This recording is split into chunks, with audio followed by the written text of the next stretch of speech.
વડોદરાના સુભાનપુરા વિસ્તારમાં દુકાનદારને વીજ બિલનો ઝટકો। અજયવાડાને સામાન્ય રીતે આવતું હતું ₹2000ની આસપાસનું બિલ। આ વખત આવ્યું છે અંદાજે ₹78000નું બિલ। અચાનક વધેલા બિલથી અજયભાઈ ચોંકી ઉઠ્યા। સાથે જ નવું મીટર લગાવ્યા બાદ વીજ બિલ વધ્યું હોવાનું કહેવું છે। દુકાનદાર માટે ઝટકો સમાન પરિસ્થિતિ। MJVCLનું બિલ સુભાનપુરામાં ચર્ચાનો વિષય બન્યું છે।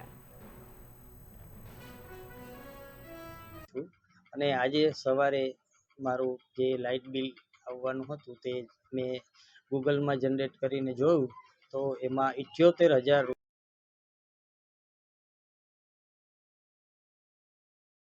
ઉપરનું બિલ હતું। એ થોડું આઘાતજનક લાગ્યું અને આમ રેગ્યુલર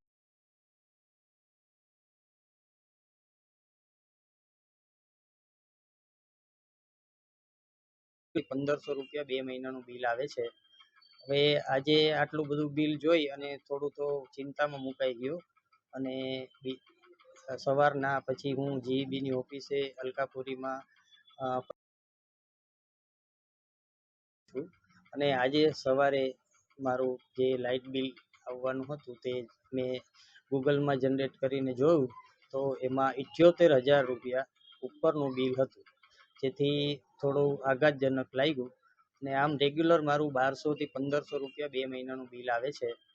હવે આજે આટલું બધું બિલ જોઈ અને થોડું તો ચિંતામાં મુકાઈ ગયો અને સવારના પછી હું જીઈબીની ઓફિસે અલકાપુરીમાં પટેલ સાહેબની મુલાકાત લીધી અને એમને મને સારો રિસ્પોન્સ આપ્યો અને એને એવું સ્વીકાર્યું કે અમારા જે કર્મચારી ત્યાં રીડિંગ લખવા આવે છે તેમની ભૂલના કારણે આ બિલ જનરેટ થઈ ગયું છે અને જે મને ફિઝિકલ બિલ તો હજુ સુધી મળ્યું જ નથી, પણ મને ખાલી ગૂગલમાં જ એટલો મેસેજ અને ત્યાં જઈને મેં ચેક કરાવ્યું તો ત્યાં પણ એવું જ બિલ દેખાડતું હતું 78605 રૂપિયા। તો આવું જે બિલ મને મળ્યું અને મને ટેન્શન થઈ ગયું।